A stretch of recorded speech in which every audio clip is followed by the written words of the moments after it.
Denver is a mile-high city, and its basketball team produced some sky-high scoring totals. The Nuggets of the 80s had a dynamic offense that lit up the scoreboard, but their most explosive weapon had the most understated demeanor. Alex English wasn't flashy or boisterous, but he let his game do the talking, and it spoke volumes as he became an NBA legend. Alex English, the subject of this week's Vintage NBA. 100 points. 2 seconds. 1 second. West throws it up. He makes it. Now there's a steal by Bird. Underneath the DJ. Lays it in. A spectacular move by Michael Jordan. Yes, basketball has changed. It's always been a great game, but now it has a new spirit. He dunks like Dr. J. He might be the new Iceman.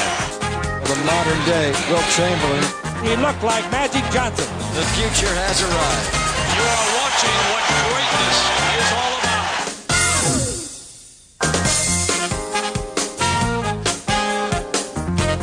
Hello again, everyone, and welcome to Vintage NBA. I'm Robin Roberts. This week we will cover a couple of subjects, English and history. Our show is devoted to Alex English, who made history as one of the NBA's greatest forwards. A perennial all-star, Alex led the Denver Nuggets in the 1980s, and he's 11th on the league's all-time scoring list. One player who followed him in Denver and has also climbed the scoring charts is Nick Van Exel. He's known as Nick the Quick, but he slowed down long enough to spend some time in the chair schooling us about Alex English. Are you ready for today's English lesson? Do you know who scored 2,000 points in 8 consecutive seasons? Do you know who scored the most points in the 1980s? Who had one of the smoothest jump shots ever? It was this guy, Mr. Silky Smooth, Mr. Nugget, Alex English. The definition of smooth is having an even or gentle motion or movement. A player is silky smooth if he goes about his game. He doesn't complain. He doesn't showboat. He just gets the job done.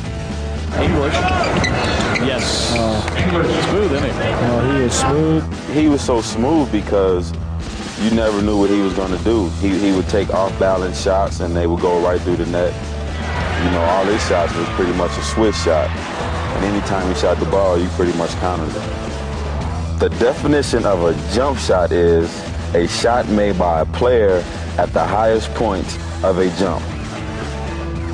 This high-release shot was just unbelievable because you didn't have a chance at blocking it. The only thing you can do is just put a hand in his face or contest it and just hope he missed it. A guy who shoots the ball like that the way he does and as high as he does is unguardable. Alex was the type of guy that we call it itis. It'd be an Alex English-itis. Anytime you had to face a guy like him, when you know he's going to give you 29 or 30 points a night, you would come up with some type of injury, and then your teammates agree, yeah, he got the Alex English-itis. Bounce to the baseline to English, dribble drive in deep, goes up a bang, it's good, he's fouled. What a great shot. Alex style was just, you know, I know I'm going to go out here, I'm going to give you 30, 35 points, and I'm not going to say a word to you.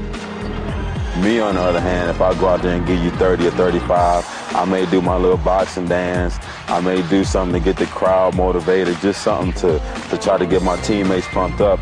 Alex was totally opposite, just very quiet. The old uniforms of the 80s, they were very different. They were well fitted. I wouldn't mind wearing the old school threads, the old school colors, as long as the material was a little bit different and it was a little bit bigger. It wouldn't be bad.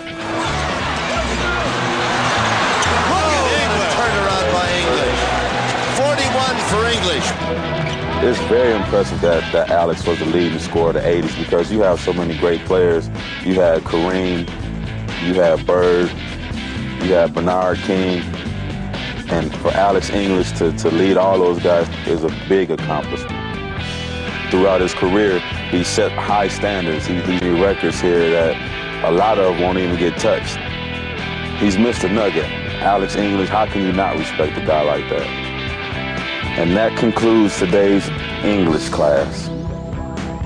That's all right, Nick. We can say a couple of other things about him. Besides the unofficial title of Mr. Nugget, Alex is the team's all-time leader in scoring, games played, field goals made, and assists. About the only record he doesn't have is Denver's single-game scoring mark. That belongs to David Thompson with 73 in one game. We'll take a closer look at Alex's Hall of Fame career when we come back. When you talk to people about great players, he wouldn't pop up quickly. But then when you would investigate a little bit and look at the numbers and you say, gee, understate it. You might have been the only guy in the building who knew you had 35. When you were guarding him, you knew you had 35, believe me. It wasn't quiet to you when you were guarding him. I'd have to say he's a little bit unorthodox. He'd make different kind of moves and hit these little soft mid-range jumpers.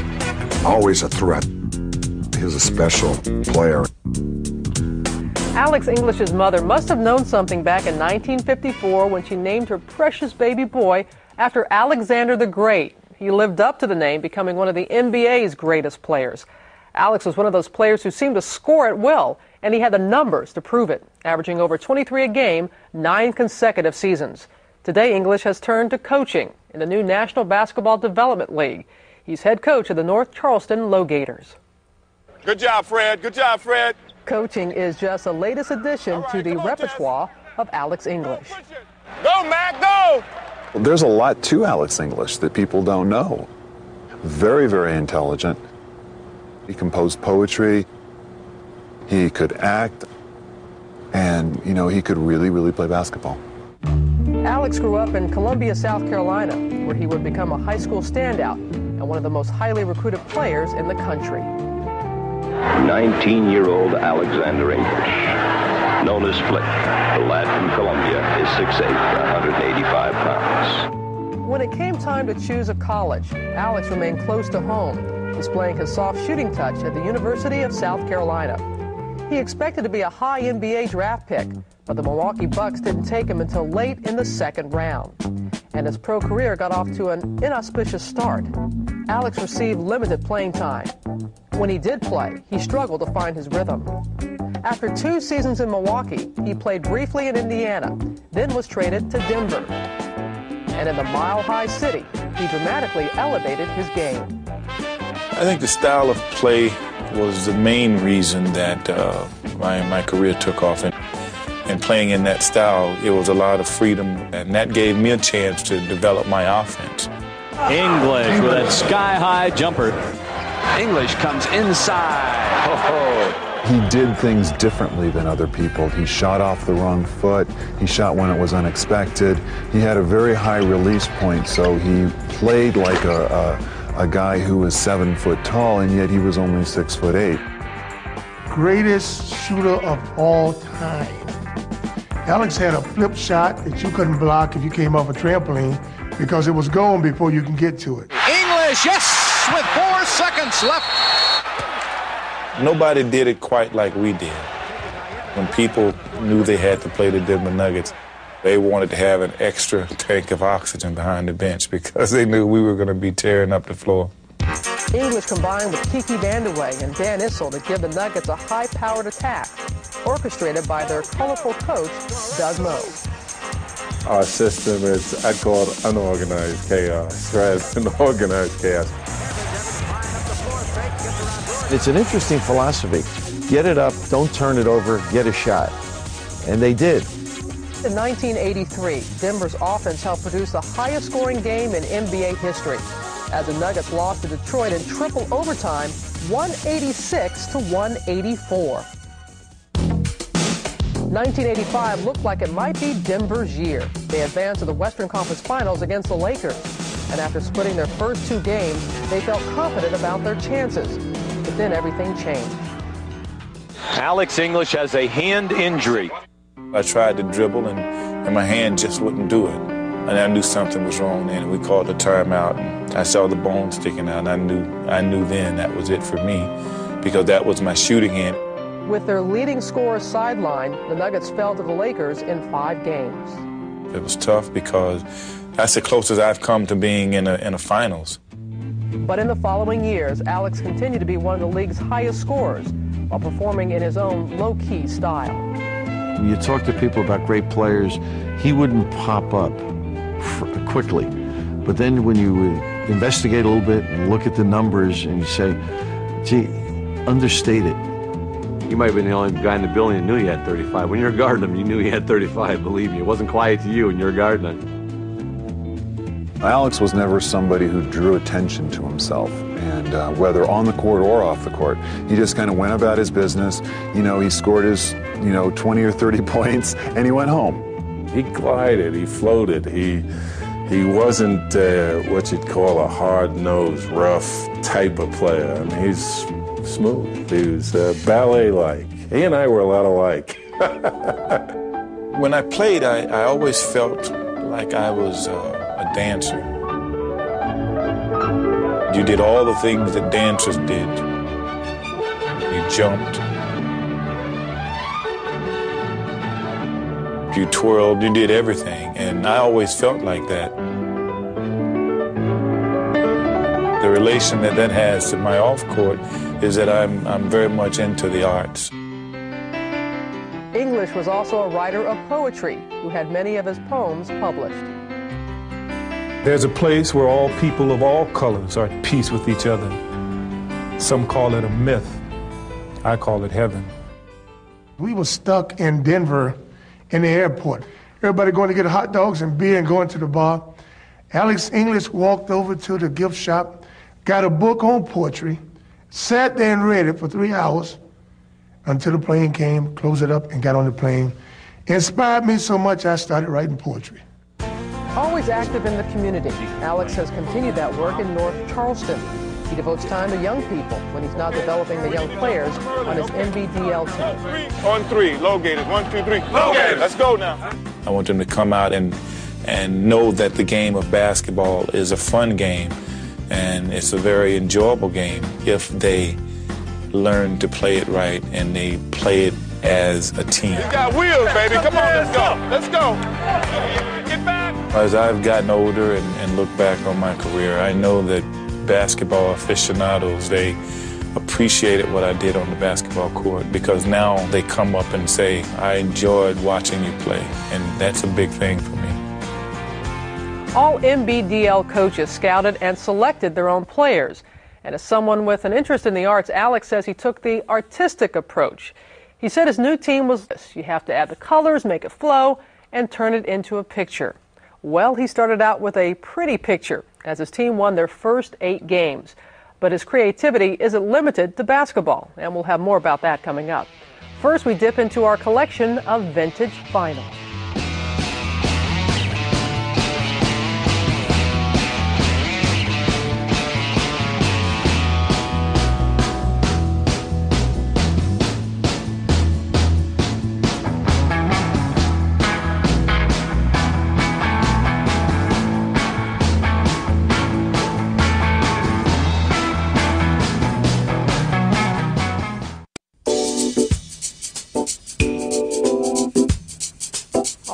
Don't mind me just leafing through Alex English's autobiography entitled What Else? The English Language. And if you look on NBA.com, you'll find that Alex also wrote 3 books of poetry, which seems appropriate for a player who was poetry in motion. He had a smooth and easy way about him that brings to mind some other performers with the same kind of style. There's recording star Sade, who might best be described by the title of one of her biggest hits, Smooth Operator. Her sultry sound has propelled her to the top of the charts with a series of jazz and R&B hits. And speaking of jazz, one of its all-time greats was Miles Davis. With his trumpet playing and composing, he invented a style known as cool jazz, and his innovative work inspired many other musicians. Eartha Kitt has slinked her way across many a Broadway stage, not to mention movies, TV, and cabaret. She's known for her purring voice and feline image, which of course made her the ideal Catwoman on the Batman series. As for Alex English, he was a picture of grace not just on the court, but also on the big screen. Alex made his movie debut playing a basketball star, fittingly enough. Also fitting was the name of his character, Amazing Grace Smith. The movie was titled Amazing Grace and Chuck. In the film, Alex retires from the Celtics to join a 12-year-old little leaguer in a campaign to ban nuclear weapons. Once I read the script, I really felt like the part was supposed to be mine because the character, Amazing Grace, is very much like myself. Many NBA notables made cameo appearances, including Celtic patriarch Red Auerbach. I liked the script very much, and I thought it'd be a fine movie, so I said, sure, we'll do what we can. But it was English's natural ease in front of the camera that had Hollywood buzzing. He's a graceful man, he's a graceful person. He's graceful in his manners, he's graceful in his speaking, he's graceful, he's Amazing Grace. I don't know if your movie also featured Gregory Peck as the president. Celtic announcer Johnny Moe says himself. And how about the fine performance by Danny Vrains as a player getting lit up by Alex English, a role he played in real life as well, as did many other players around the league. We'll relive one of Alex's greatest games from the '85 playoffs when we return.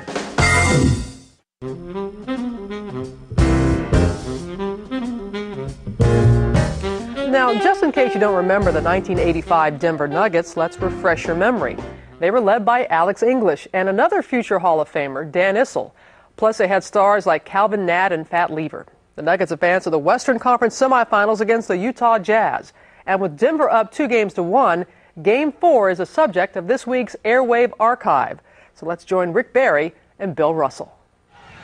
Some other injuries to talk about. Turner for Denver has a hamstring and on his left leg and a right Achilles that's bothering him, yet he's played in this series. And also Dan Issel may have a broken finger on his shooting hand, but he also will be seeing action. Adrian Dantley has the bruised ribs and some sore fingers. First turnover of the game. Kelly throws it away. Well, 2 quick ones. That means that 3 separate people are nervous. The referee missed the call because defense hit the ball in the first play and it was a bad pass, and then they threw it away with a bad pass. So, yeah, all 3 elements are into the game. Well, Alex English isn't nervous as he comes up with 2 points. First 2 points of the ball game, averaging 29 for the playoffs. And Darrell Griffith, as we say, who did not play well in games 1 and 2, came back strong yesterday, starts it off for the Utah Jazz. Well, you know, there are a lot of guys, like they said, they're not involved in the offense. And you have to force yourself to have involvement. And that's what he did in the 3rd game. You can't just wait for your teammates to come to you because everyone's trying to figure out how they're going to play. First foul on Farrell Burley, exactly right, Bill. We also talked to him. He had an injury, and he was out the last few games of the regular season, and it took him a while to get his timing, and he was a little reluctant to actually force himself back into the offense, but as an offensive player, and having been in that situation, you must do that because that's what you do best. English averaging 27.7 in this series, and as we mentioned just a moment earlier, averaging 29 for this series as we look at head coach Doug Moe, and he won't be in that position for all that long in this game if it's anything like the last 2. He'll be pacing the sidelines. Alex English. But they said coaching was a high visibility job, but they did not say it was fun.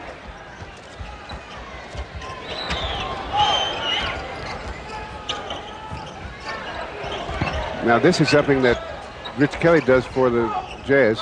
He's a good passer and a better, I think, than Mark Eaton, but not nearly as good defensively. That was Ricky Green and missed from the outside.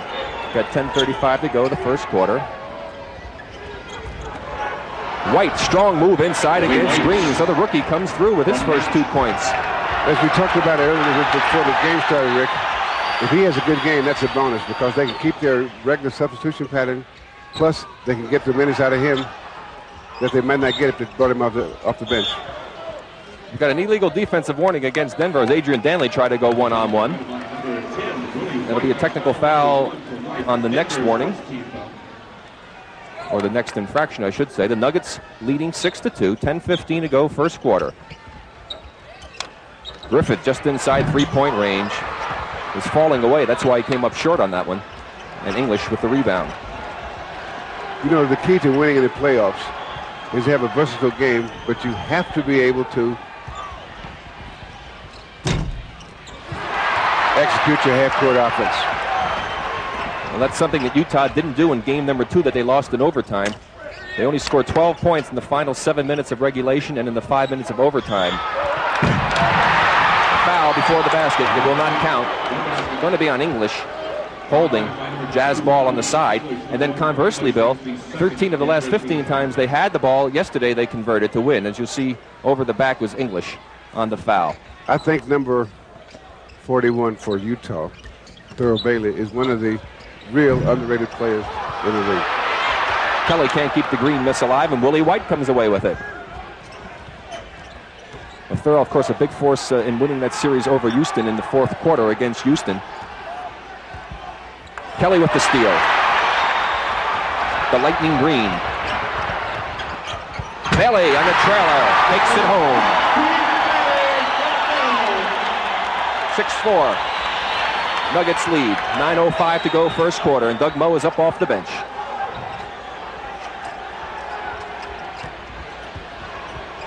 Cooper. Kelly overcommitted, went for the steal, and he paid the price. Cooper, who is a good outside shooter, leads the team in shot blocking. Of course, he came over along with Fat Lever, who's out of the ball game with an injured left knee, hyperextended it. Well, you know, when Utah, usually on defense, they run or funnel everything to Mark Eaton. And Utah funnels everything to that guy inside, Adrian Dantley. But now they can't funnel everything to Rich Kelly because he's not a shot blocker, so that, in fact, they have to help double team on him sometimes. 2 in a row for Cooper. Nuggets 10, Jazz 6. Of course, I'm speaking about funneling it offensively, which is a little different than defensively, to Adrian Dantley, that is. On the floor is Rich Kelly. He got knocked down, a little confrontation underneath. Double teaming, a little trapping by Denver. Bailey misses from the outside, and he's been shooting just absolutely horrendously here in the playoffs, especially in this series. And Cooper has 3 in a row from the outside. Nuggets 12, Jazz 6. 7:50 to go, first quarter. He looked almost like Alex English on that shot. Bailey is shooting only 27% in this series in these first 3 games, Bill. Got a foul spotted by Joe Crawford. As Evans comes into the ball game for White. First foul on Calvin Nett. Well, White did a nice job when he was in there. Some of the errors he makes will be defensively, and errors of omission, not necessarily errors of commission. So Griffith, after hitting his first shot misfires on his next attempts, and Evans comes away with the rebound. Alex English, tough shot, floating to the basket. And we've seen him hit those with regularity. He makes them look easy. Alex English now with 6 points. Timeout, Utah Jazz, 7:10 to go, first quarter. The Nuggets lead by 8. With his high release, Alex had an unorthodox way of shooting. He said he was just fortunate that none of his coaches ever tried to correct him. And he was on target in this game, 22 points by halftime, as Denver took a 14-point lead.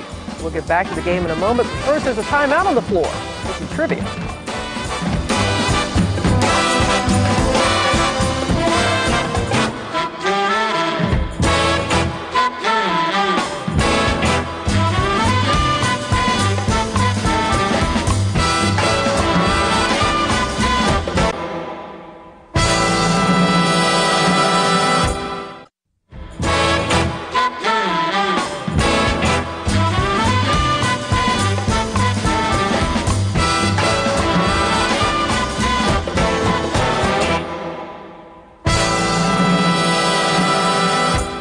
Alex English and Adrian Dantley both entered the NBA in 1976, and they became 2 of the greatest scorers in league history.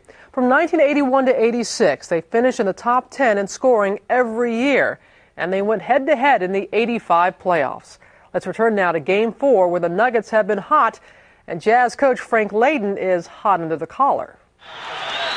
You're looking at Frank Layden, who gave his team a verbal tongue lashing there at the halftime. He took them out on the court so that the crowd couldn't hear what he had to say, and I'm sure he had some very choice words for his ball club as they try to get back into this game, trailing by 12 with 6:23 to go.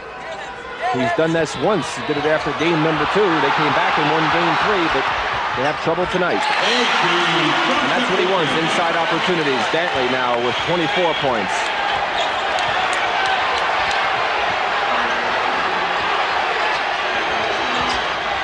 Front line of Denver outscoring Utah by 9, and that's the difference, 10-point difference in the game. And Alex English, 36 points. Doesn't he make it look easy? I know he's working hard at it, but he makes it look so easy. There it is now, an 11-point differential in a 12-point game in that front line scoring. 5:45 to go. Another not good opportunity shot for the Jazz. They get lucky and it's knocked out of bounds by Denver. What the Jazz have done consistently tonight is take the first shot. Similar to what Portland is doing. Yes, you have to be patient and not take that first shot, because if you're patient, you will get a better shot. Because I would say that the Nuggets are one of those teams that's a little impatient. If you make them play defense for 18, 20 seconds, you may come up with something a lot easier than that 16, 17-foot jumper. Adrian Dantley again goes to the basket, draws the foul, cuts it to a 10-point lead. He's got 26 points and a chance to cut it to 9. Dantley has missed one free throw tonight, 10 for 11. 6 rebounds to go along with those 26 points. 27 for Dantley, and it is a 9-point lead for Denver. 5:35 to go.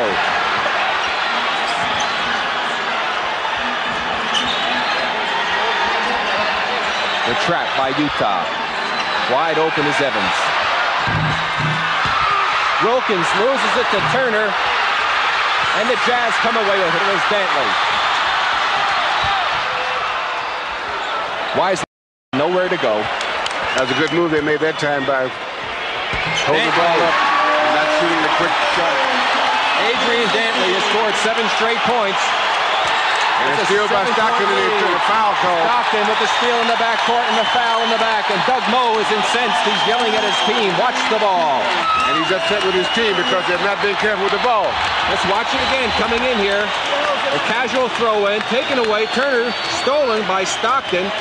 The foul right there called by Cooper and Doug Moe and crazy. And a 16-7 run by the Utah Jazz.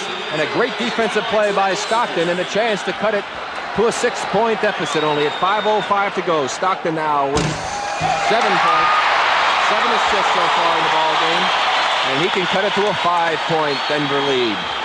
The last 3 minutes, this may have been the noisiest place in the Western Hemisphere. Remember, in game number 2, the Jazz had a 7-point lead with 7 minutes to go in Denver and lost the game in overtime. The Nuggets don't want that to happen to them here. Down to 4:50. White is back in. Offensive foul is going to be called, I think, on White. Yes.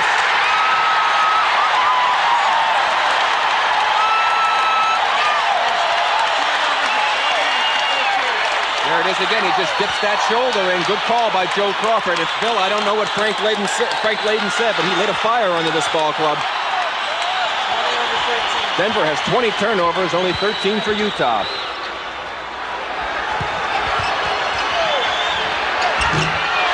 Griffith with a tough shot.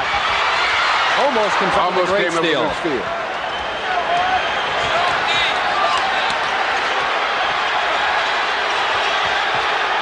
Whistle into the game. Throws it away. Stockton's got Griffith on the left. Again, 4 Denver jerseys back. He pulls it out. Now to set the offense to go inside. They'll be looking for Adrian Dantley, I would think. Issel tips it out, but Bailey is there for the Jazz. Back to Dantley. Foul, English. And now you'll see the Nuggets start to look at the scoreboard and the clock. And that's an indication. And there's the foul.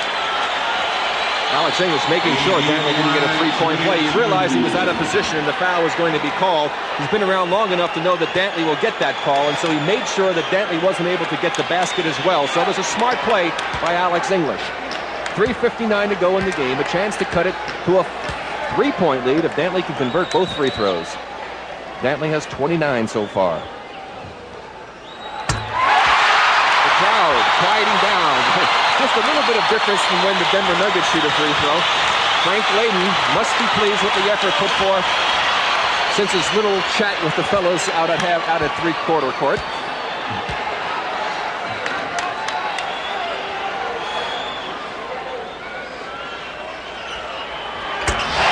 Dantley comes through. 9 straight points for the Utah Jazz. They cut it to a 3-point lead. Plenty of time to go. 3:50 to go in the game. Remember, the Nuggets led by 24 in the second period. Steal, Griffith.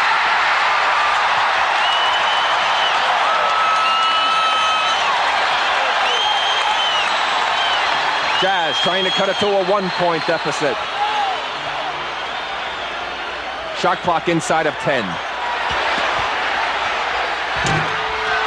Wilkins can't get it to drop. Dantley was knocked to the floor. White to Nat, who takes it home. Great pass from the rookie White. Good move by Calvin Nat to get free. 18 for Calvin Nat.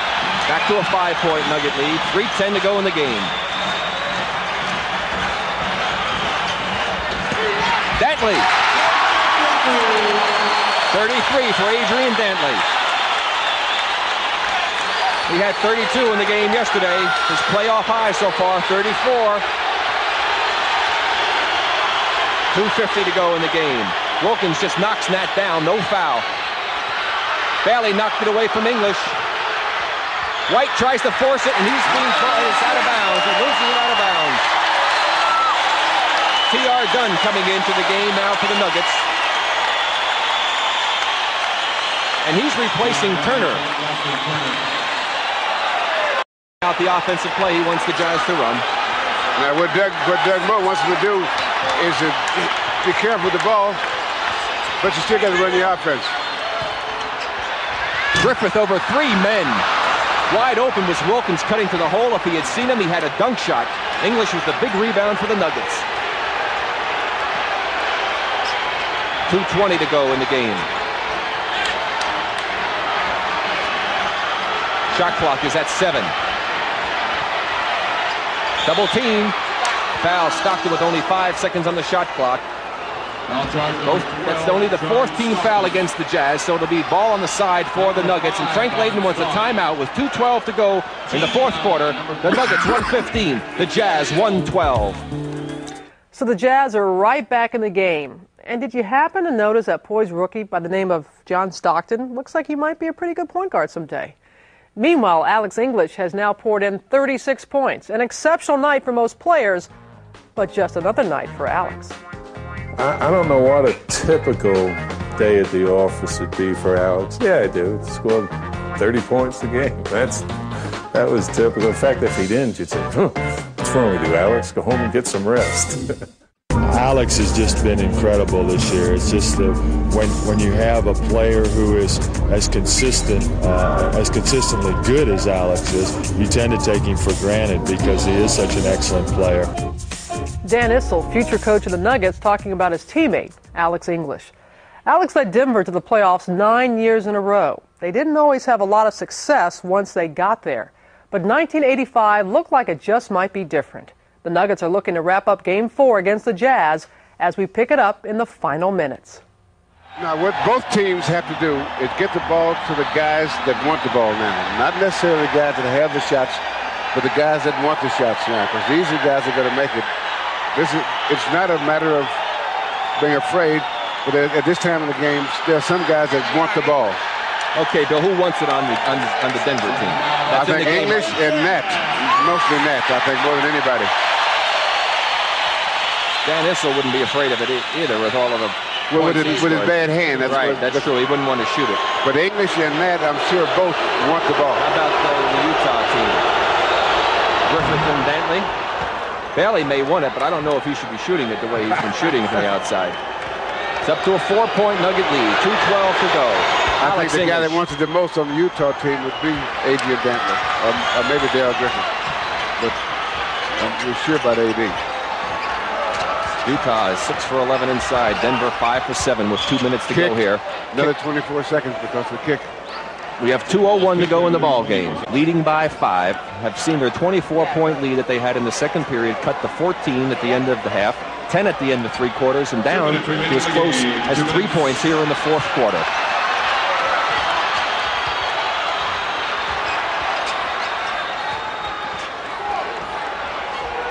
That's Griffith against Dunn. Shot clock is at 10. Stockton off balance. Big shot for the Jazz. They didn't seem to be afraid of it.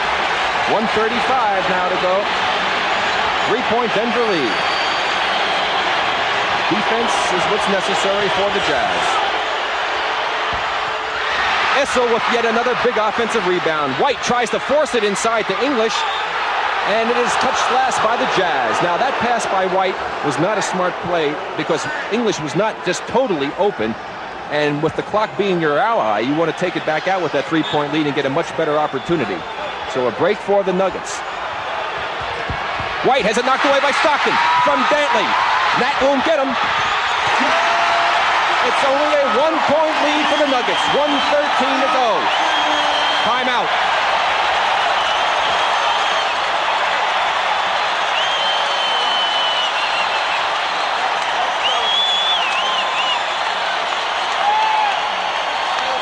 Okay, Bill.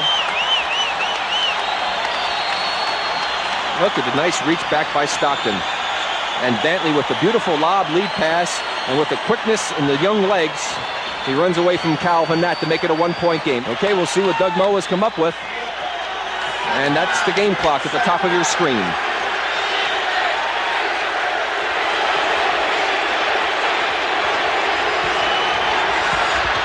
A little pick and roll. Issel from English, and one of the most basic plays in the game, and they ran it to perfection. And it's a very familiar thing. There's a pass to Dan Issel to give and go, and there's the foul right there. On Griffith, on Dantley coming over to help out. The reason I say that you have to use a play that you're familiar with, the players you don't want to put in a play that they have to think harder than the defense in order for it to work. And Dan Issel, with the sore finger and all, comes through with a big free throw, but it's still only a 2-point lead for the Denver Nuggets. Very important free throw for Dan Issel. And the Nuggets. The game clock again. Denver should get 2 possessions to 1 for the Jazz, at least that. So a basket is essential. Bailey. 21 for Terrell Bailey.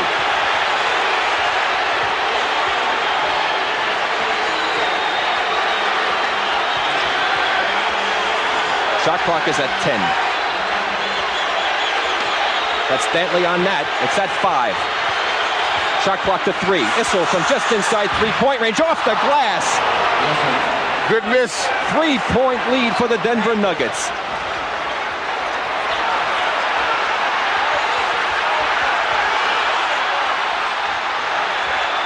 Trying to get it to Dantley. They got a foul on that.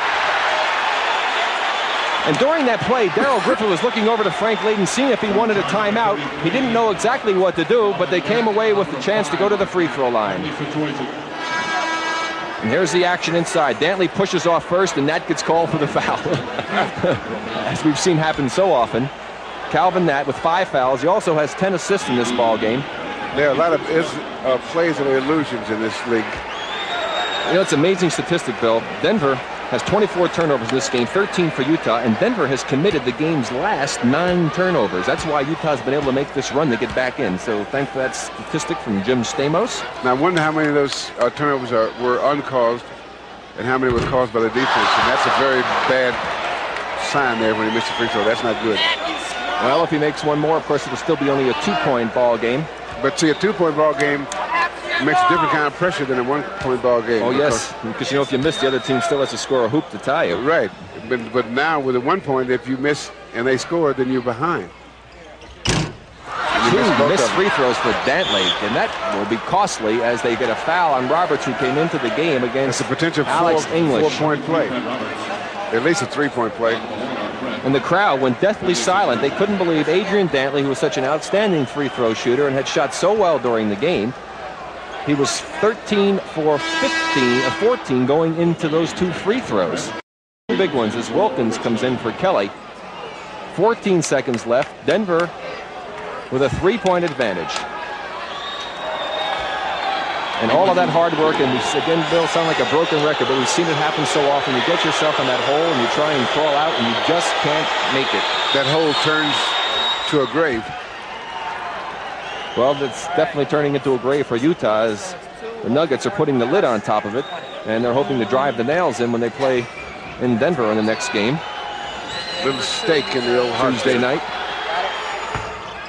And that adds a few nails to the top of that coffin. Because he's been consistent the whole game. When they got the lead, he was burning them up. Okay, Adrian Dantley right in front of our broadcasting position. Hansen has come in. He's wide open. Evans is in. He's on top of him. Kicks it away from Hansen. He's inside the 2-point area.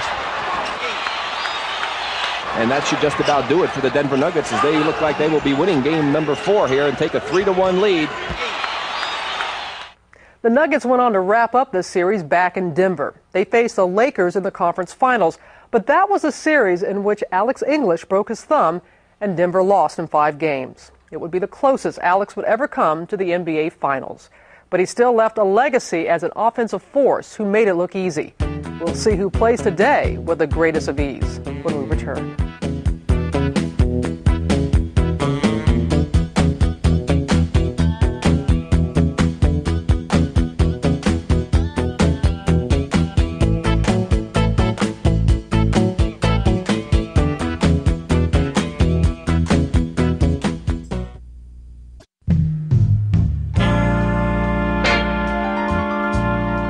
Back in the 1980s, Magic was directing Showtime in LA. Michael launched his air show in Chicago, and Alex English was quietly putting up big numbers in Denver. Scoring nearly 20,000 points in the decade, Alex was a model of consistency and accuracy. And the NBA of the 80s featured a number of other sweet shooters. One of them was Marcus Johnson, who came to the Bucks 1 year after English. Marcus became one of the league's top forwards and shot at least 50% from the field in each of his first 7 seasons. Rolando Blackman could also fill it up. He starred for the Mavericks in that great backcourt with Derek Harper. Rowe averaged 19 points a game with the Mavs and was called one of the best shooters of all time by none other than Magic Johnson. Well, he wasn't quite a household name, but Purvis Short from my home state of Mississippi was a deadly shooter for the Golden State Warriors. He once scored 59 points in a game, which would be a team record were it not for another former Warrior named Wilt Chamberlain. Jeff Malone displayed his feathery touch with Washington and Utah, and he hit one of the wildest shots in NBA history, but still hitting nothing but the bottom of the net. Like Alex English, Jeff is now a head coach in the NBDL with the Columbus River Dragons. Kiki Vandeweghe was a teammate of Alex on those high-scoring Nugget teams. In 1983, Alex and Kiki finished 1-2 in the league scoring race, averaging over 55 points between them. This year, Vandeweghe returned to Denver as GM of the Nuggets. Another star of the 80s who could shoot the lights out was my main man Otis Birdsong, a 4-time All-Star who had his best seasons with the Kansas City Kings and the New Jersey Nets. Scoring 30 points a night isn't easy in the NBA, but you never know it by watching Alex English, whose style looked effortless at times. And today there are some other players who seem to have picked up a bit of English. I have to say, man, up in Milwaukee. Ray Allen. He has about 20 points, but you look up and he has 40. Ray Allen. Oh, come on. Tell me this kid doesn't have some talent. You know, he just kind of gets 8 points a quarter, and all of a sudden he's got 32. Tracy McGrady was like that. Tracy McGrady was like that. Next thing you know, he had like 25 points in the third quarter. Jalen Rose is one of those types. You know, he's silky smooth. He's not real flashy, but then you look at the end of the night, he has 25 points, 30 points, and you're like, wow, you know, because he's so smooth. But you know who was like that? Kobe like that. Kobe Bryant, everybody look at Shaq. Next thing you know, he had like 30-something points when you didn't think he did a lot. Kobe shaking, firing, and hitting. As for Alex, he says there are a couple of other players who remind him of himself, Allen Houston and Sharif Abdur-Rahim. You can tell us who you think is smooth, R-O-B-I-N, or talk about Alex English. Just email us at NBA.com. I know that wasn't really smooth. You'll find us in the TV program section. These days, Alex is busy in his new career, coaching North Charleston in the NBDL. His team is also the subject of a new series on ESPN2. It's a behind-the-scenes look at English and his players off the court. It's called Down Low, Life in the D-League, and it airs every Wednesday at 12:30 a.m. Eastern Time. That's it for this edition of Vintage NBA. Thanks for joining us, everyone. I'm Robin Roberts, and we'll look for you again next time. Till then, take care.